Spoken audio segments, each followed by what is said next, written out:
Halo, video ini saya akan menunjukkan cara menghapus aplikasi di Mac. Untuk melakukannya, cukup saja buka Finder, lalu di Finder pergi ke aplikasi, dan di sini adalah semua aplikasi Anda.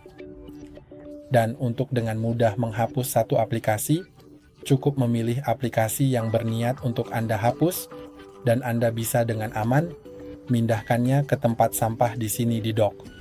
Kemudian masukkan kata sandi Anda,